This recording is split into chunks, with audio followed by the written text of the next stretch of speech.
tuned in to the Cash Flow Show with Dave and Nate, the best place to navigate how to achieve capital appreciation with commercial acquisitions. Here's your hosts, Dave SEYMOUR and Nathan Amaral. Oh my gosh. Did you see that? Did you see it? What was it? Have you been seeing What? it? Have you been watching? What? A UFO? A new president? What happened? Fire truck went by? What's going on? It kind of feels like all those things all at the same time. What I'm talking about is the market. Do you hear what's going on out there? Yeah, It's something insane. about Blockbuster Video's back, and it's a really great stock to buy. I'm hearing people are rushing to buy Blockbuster Video right now. What the frig is going on, dude? I don't know the idea. details because I'm deep into what I do every day with the investment capital for real estate. But some silly people did something silly. I don't know what happened. I don't know what it was. But It's crazy. But the more I hear about it, and when I look at the premise of what's going on, it just, all I kept thinking was like, oh, this is exactly what the black and white, what we see, what's happening with institutions and example funds like Freedom Venture. It's exactly. Well, hold on a minute. Yeah. Do me a favor. Educate me. All right, educate me. I saw the founder of Barstools. What's his name? That guy from I know who you're talking about. The David pizza something. guy. Yeah, I forget his name. Yeah. Barstools, right? And Yeah. he's obviously very vocal on everything financial. Right. And I didn't read it because I didn't have time, but a quick Twitter feed or something came over the phone. No, LinkedIn came over the phone. Mm-hmm. And the headline was, whoever created this needs to go to jail. Like there's something screaming illegalities and misappropriations and just straight up, here we go. You ready? Word of the week? Shenanigans. Shenanigans. That's Portnoy. Thank you, Mikey. Mikey Strong. David Portnoy. There you go. David Portnoy. All right. Yeah. So Yeah. basically, in a summary, right? And it's a lot deeper than just a Reddit channel or feeds or Twitter feeds. It's much more deeper than that. But basically, what we had was a group. Okay, let's summarize it as that: a group of citizens, private individuals, non-institutional investors. People who are maybe on their phones on an app like Robinhood or Stash or wherever they're buying their retail shares, came together and caused commotion around the stock of GameStop. That's the summary. GameStop. That's the one that's in the mall right next to 51 Flavors. There's nobody ever in there anymore, right? That place? I think so. Yeah, something like that. I mean, they're basically a retail store. And right now retail is getting hit like crazy. Yes, there is an increase in online gaming, but people walking into a store right now is just, it's like we're seeing 50% or more growth in a stock in just a matter of a week or two. It's really fast. So it's almost unheard of. I saw something ridiculous that it was like 132% it went up in one day or something ridiculous like that, right? Yeah, absolutely. Yeah, exactly. So it's... Just to be clear, hold on a minute. Time out. Stop. Yeah. Stop talking. Hold on. All right. It's my turn. Okay. So the stock for the little store that has all of the DVD video things that go into the gaming machines that nobody ever needs anymore. Right. Because my sons just play Fortnite and download games and whatever they want to do. Right. So that went, Mike Strong all over it. That went up 150%. Right. Exactly. How? Well, stupid?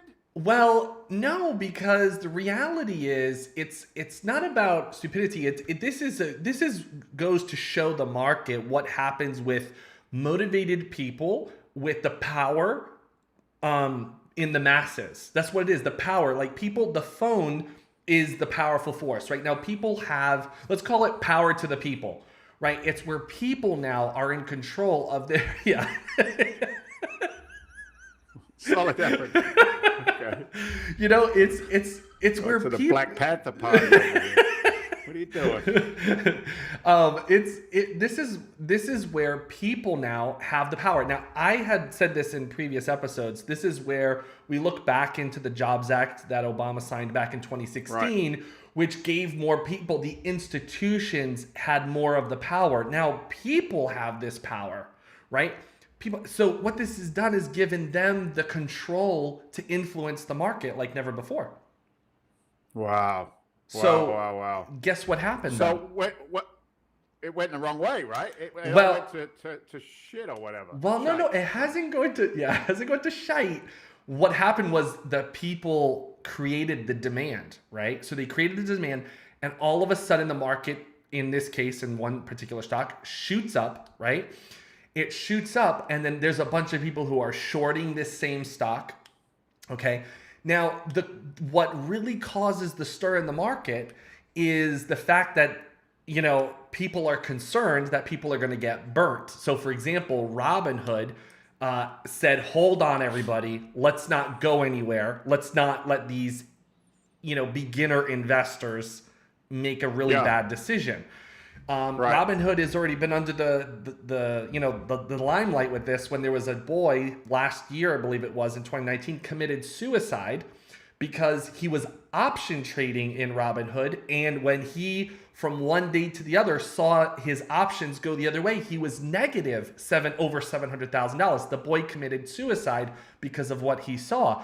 So Robinhood, what they're doing is they throttled, not just Robinhood, there was actually other ones throttled. However, the institutions were not throttling. They were buying and selling, open trading like no problem. That's been the issue of what's been going on, which I think there's going to be some hearing. Here we have Tim, stock was shorting more shares than it had. So the buying of stocks, Forest Games stock to buy. Okay, I'm sorry. I'm not having a hard time reading that in one particular line. I apologize, Robert. Thank you for sharing that as well. Did you just have a seizure or something? Robert, is it 5 o'clock? Because I couldn't read 5 o'clock? most of that.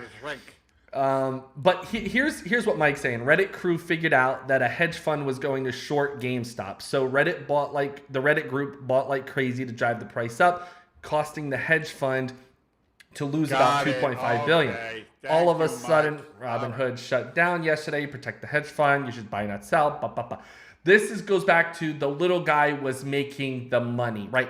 Again, this is what I thought. What he's talking about is exactly when this was happening. I said, well, this is what freedom is. Okay. This is what gives power to the people. I see it now. Thank you, Mike Strong. I thought Nathan was going to teach me. Apparently it was my buddy, Mikey Strong. I was giving you the timeline. I had to give you the theatrics. What the hell you were talking about. I had to give you theatrics.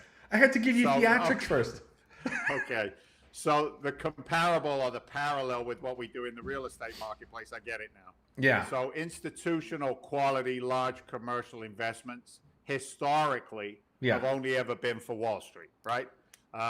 Somebody who can write a check for 10, 20, 30, 40, 50 million dollars, they always got the very best transactions. Yeah. So now with what we do, working with the retail investor, accredited investors, and pooling that capital together, well, now we can participate as a group in the cool sandbox that has the targeted double-digit returns that Wall Street and everybody else was getting involved with. So I get it. Yeah, it's interesting. It's interesting because I remember now. Thanks, Mikey. I remember now.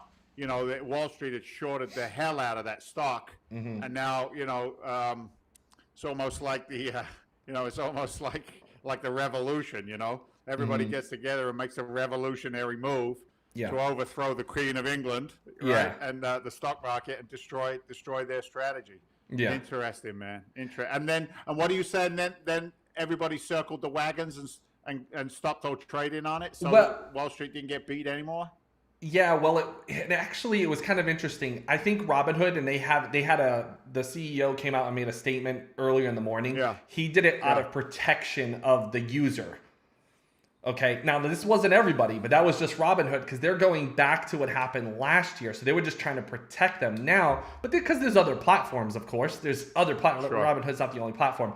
But in regards to the other platforms, they were stopping it for a period of time. I want to say it was like 24 hours, but then they changed it.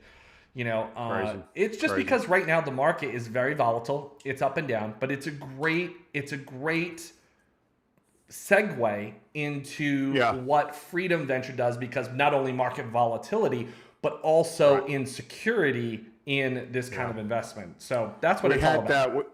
We had our partners meeting this morning. We have a partners meeting Monday, Wednesday, Fridays, and just a strategize meeting and an update meeting. And we were talking about the difference in the marketing message and the service between our institutional investors and our retail investors, right?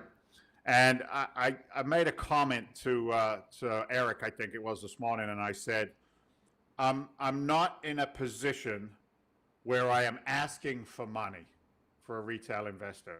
If the retail investor wants to compare everything else to what we offer, and then they decide to go somewhere else, that's a decision for them to make. Right. And I mean that from a position of respect and genuine caring, right? Because the retail investor, if it feels like the phrase we use is pushing a donkey up a hill. Come on, it's the best invest. Come on. It's dumb. It's not. The retail investor, unfortunately, it's interesting. They have to take all their own lumps and bumps first. They have to get all their own scars.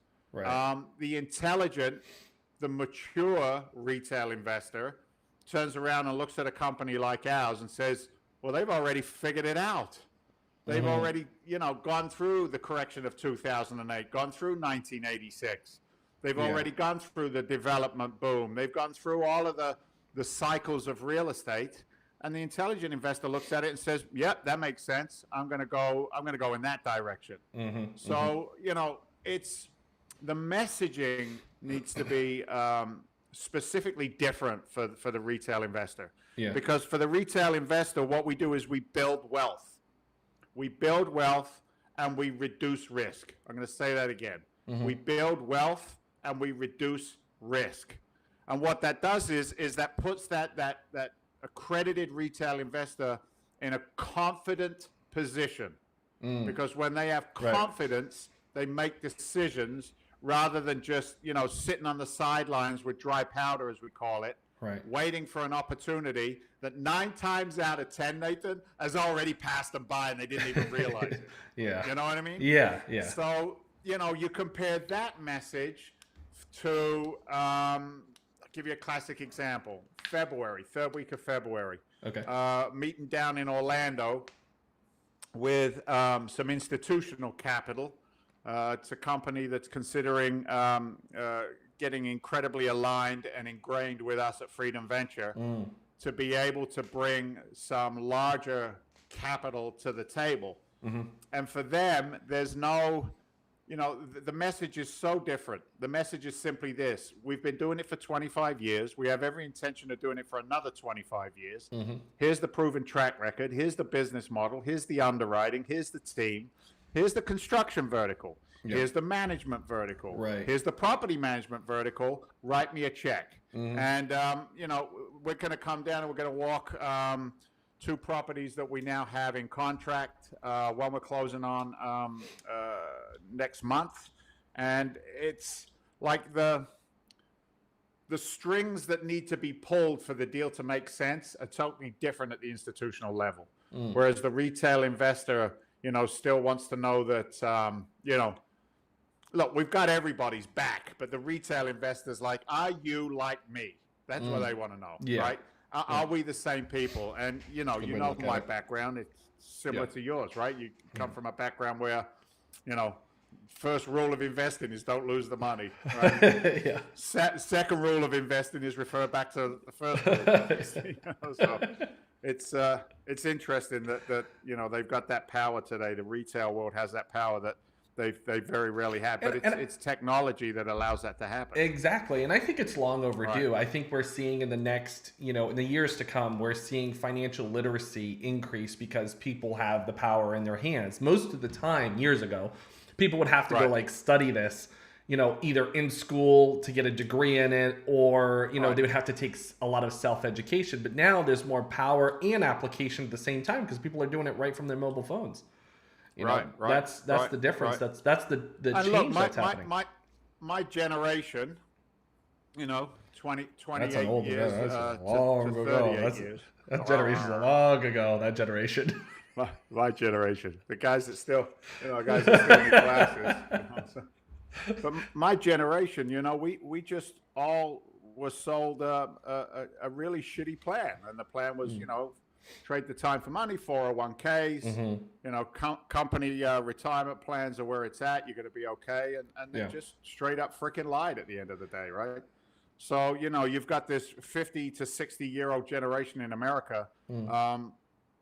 And what's happening is that they're looking at it and they're going, I got a problem. Because if you're not sitting on about $3.5 to $4.5 million in liquidity, you can't retire. If you want maybe, $10,000 a month to live on, whatever that number may be. So, there's definitely some challenges and some problems out there for sure. I'm loving seeing the interaction here. What's some of these comments? They show up on my screen, Nate, and then they disappear pretty quick. Yeah. So, Mike was, talking about a little bit about how Janet Yellen received over $800,000 from a hedge fund tied to the bubbling GameStop situation. So he's saying that someone should go to jail. I don't know. That sounds a little extreme, but definitely maybe some litigation involved. He says stick to real estate. So, yeah, that's kind of what we're echoing here on this show is, real estate. Strong word, Mike. Yeah. Also, Robert is saying regulations versus technology is the new arbitrage. So, yeah, I think there's been deregulation in this sector. That's why we're here, right? There's been deregulation, which I think is very powerful. But with the deregulation is more amateurs come to I think what's interesting? What's interesting? Yeah. I'm in a rock and a hard place here, right? Yeah. So because I'm not fluid and intelligent when it comes to the stock market, right? It's not my world. I've never learned it.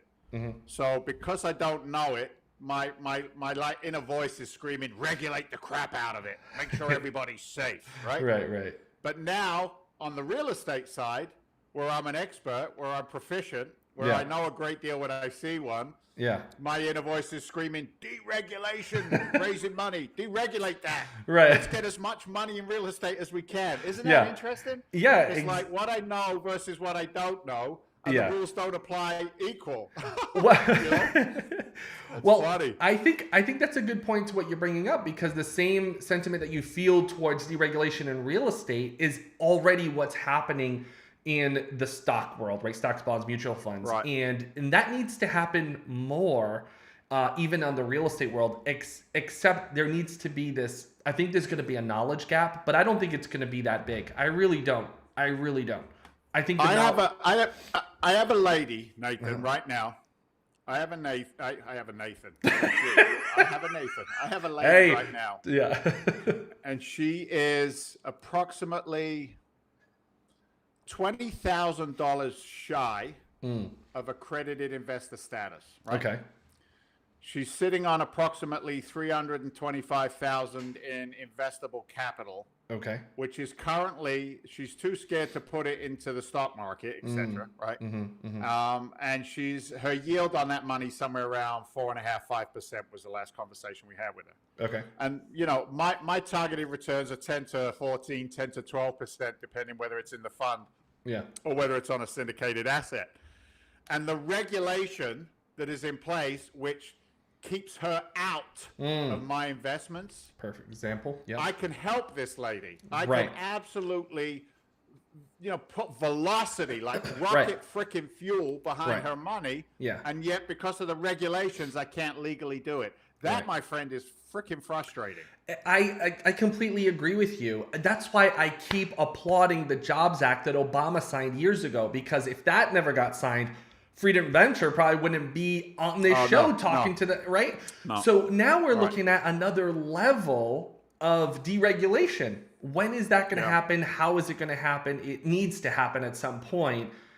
And that's what will create more opportunities for people to increase their wealth in the marketplace. Right. Sure. Right. Yeah. And that's up to the SEC to get their thumb out of their rear end and actually, start talking to each other. Well, let me tell you, I think, listen, I think the biggest thing the SEC and the FTC need to partner up on a much bigger situation, a bigger problem, and that is fraud, scams, and con artists. Oh, tell me about it. I think that is even more important right now because it's through the roof. Like never before, we're seeing a lot of people create scams and steal money from people, right? And transfer it into, I'm just going to say cryptocurrency, okay? Rather than just calling out Bitcoin. I got hacked by some crypto a-holes. You did? All of a sudden, I'm seeing $50 every 2 or 3 days coming out of my account to Coinbase Incorporated. No. And if you think for 1 minute I'm a crypto investor, you're out of your freaking trees. Yeah, dude. Oh, yeah. No. Don't get me going. Why are you going to do that at the end of the week? I'm sorry. I was just bringing out the truth, but that's a perfect example. You're a victim. I've never been a victim. Ever. I go on the offense, never the defense. That's funny. Oh, God. I'll find you. I'm gonna be in the bushes outside your house. Can I tell you a little story totally off topic? Yeah. So last night I did a virtual MC event. Oh, really? For a company here in Marlborough, Massachusetts called Employment Options.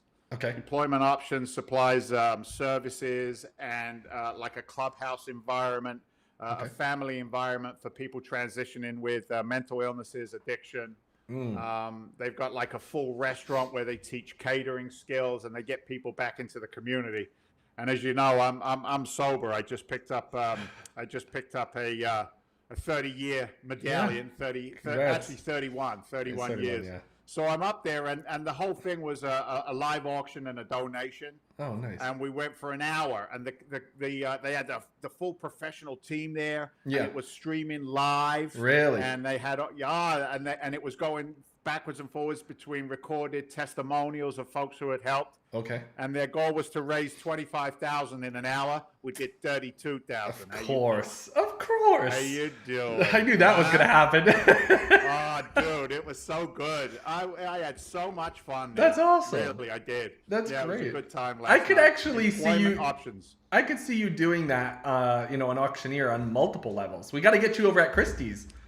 Well, I didn't do the actual auction myself. It was all going on live in the background. Oh. And a screen would pop up every now and again, like a $500 donation. Oh, well, that's great. XYZ services, and then I had a Gronkowski signed cleat. I remember in a presentation case. I remember you telling me about that. I actually bid on it at a charity event years ago. Yeah. So I donated it. Right. And that went for an extra like $500 or whatever it was. It was just a good time. Yeah. I thought when you were saying that, I thought you were saying you were the auctioneer, which I could totally. I was the MC.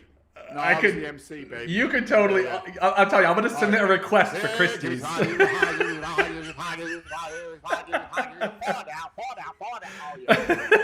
be all over that.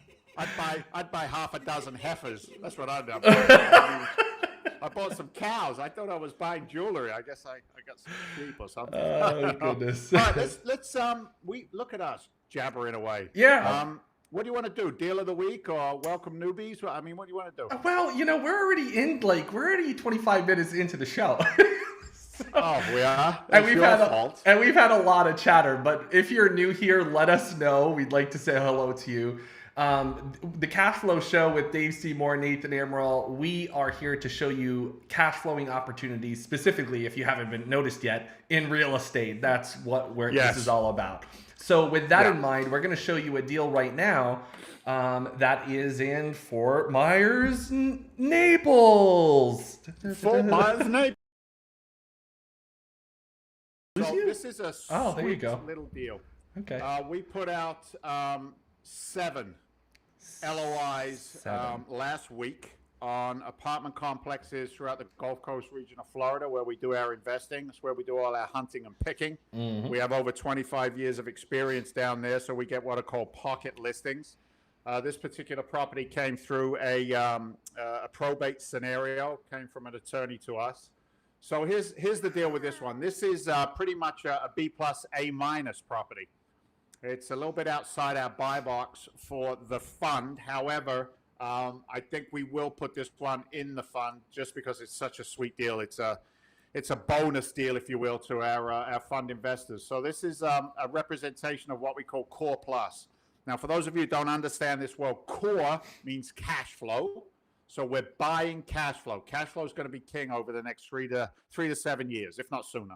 So you want cash flow coming in. So we buy cash flow, and then the plus component of an asset like this is a slight remodeling or repositioning. Maybe we address some tenant issues, some repair issues, or maybe some property management issues.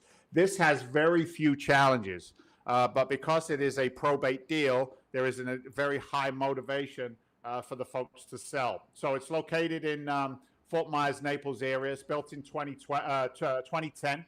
So it's a newer asset. It's not an older asset to us. All of the Tampa codes are up to date. 18 garden units, nice 2.5 acre parcel. What's really cool about this is it has its own private boat ramp for the residents because it has canal, what's called canal access.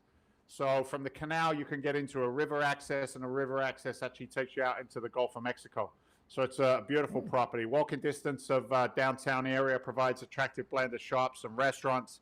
So it's got a beautiful appeal for the Floridian lifestyle. Nice. 5-minute ride to some nicer chain stores, etc., and some restaurants. The factors allow for current management has been able to maintain a 95% occupancy. We're just delving now into finalizing the letter of intent, but we anticipate the financial occupancy to be representative of the physical occupancy, so that's important. So they've done really well since acquiring it in 2014. As I said, it's a state settlement. So our target price on this, like I said, we're still negotiating the final NOI, but we're pretty confident that we're going to be the highest bidders or the smartest bidders on this property, if you will. About $3 million and 5,000. We're going to put about 30,000 into it. Needs some exterior paint, nothing crazy at all. Maybe some nicer landscaping, remarketing of the asset. We'll give it a new name, etc. The improvements will restore the complex to its first and best status. Just a really nice community. No real challenges on the management side that we've seen. So anyway, 72-month hold, targeted returns on this. We averaged them out on this one because it's a smaller unit, but the average returns over that 5-7 year hold is going to be around 13.93%. The value of the money working over that period of time, 22.67, and it's a really strong, consistent targeted multiple of 1.8. So big and small, up to 150 doors, Nathan. We love them all. Love them. There you go, buddy. That's the deal of the week. It's a beauty. Sounds fantastic. Ching, ching. Did really you just ring a door? Was that a cash register or was that a bicycle bell? It was a cash register. Oh, yeah, so it was. Nice. That's cheesy. I love it. This is good stuff. I love it. So for all our newbies out there who are watching now that we're syndicated in 15 new countries, Dave. Wow. How would someone get started in wanting to invest in this type of opportunity? First thing they got to do is get educated. All right. I'm not going to take your money if you don't know what you're doing with us. So the first thing you can do is go to freedomventure.com, spend some time there. If you do have some understanding of commercial real estate, if you understand how it works, we work only with accredited investors. And you can I'm old school, baby. You can pick up the phone and call me, 781, area code 781-922-4418. We'll talk about that deal. We'll talk about some syndicated deals that we have going right now that we have under contract, scheduled to close in the next 6 to 8 weeks. That's our website, Real Estate Investing Made Easy. On that platform right there, you'll see a lot of the podcasts we do. You can see some of the assets that we have either in our pipeline or are about to close. You can reach out to me, like I said, 781-922-4418. Let us know that you heard about us on the Nathan and Nathan and David cash flow show, and we'll have a conversation. Well, I'll show you exactly what the fund structure looks like, and like I said, you can also take a look at some of our syndicated assets that we're in the middle of raising right now as well. Awesome. Fantastic. And all the deals I've noticed, they're all on the website now, by the way. That's what I'm checking out. All the deals of the week. That's nice. There you go. Look at you. Busy, busy. Busy, guys. Busy. It's crazy when somebody says, I got $2.5 billion. Can you spend it? Yeah. Right? And I say, well, yes, I'll figure it out. I think I can. So, yeah, we'll see. Maybe that's a little aggressive even for me, but I'll get going on it. That's for sure. Exactly. Good what stuff. Are you reading? News of the week? No, I'm trying to keep everything organized. Okay, that's good. What are you doing for the weekend? What do you got planned up for this weekend? I have had an absolutely chaotic week. And Really? I think I want to build some Lego with my boys this weekend. Oh, that's nice. I might have a date night at home with Mary Beth if she'll have me. Ooh. You know what we did the other week? It was funny. We got the food from our favorite restaurant. I picked it up, nice steakhouse. Yeah. And then Bennett and Jefferson waited on us. So me and Mom got all dressed up like we were on date night. Bennett put on his little white shirt and his cufflinks. And Jefferson had a little pad. Oh, and a dinner that usually cost me about $200, Jefferson only wanted to charge me $28. Wow. So what a when deal. the bill came, I said, I'd rather pay that bill than the other bill. So I'd go to that restaurant. That's right. I gave them both a tip, and then Mom had to do a couple of dishes afterwards. So maybe if I'm lucky, I'll get date night.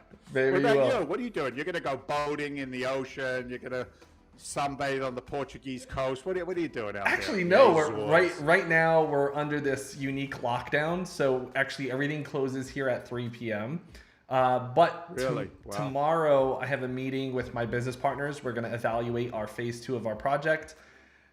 Sunday we might try to go bowling as a family if we can, but it's really tough right now because of the lockdowns. So I just booked a flight to Orlando because we're walking some properties with the institutional crew there. Yeah. And I got a flight from Orlando and back, first class, for $20.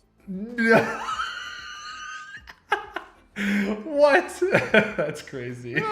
No, you can find some crazy deals. I had a couple of credits for some flights. That But still, it's been really, really cheap.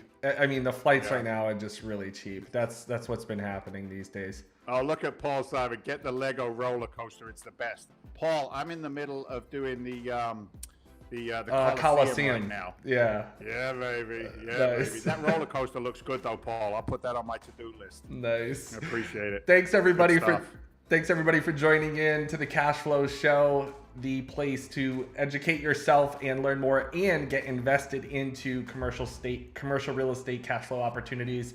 We will see you next week. Take care.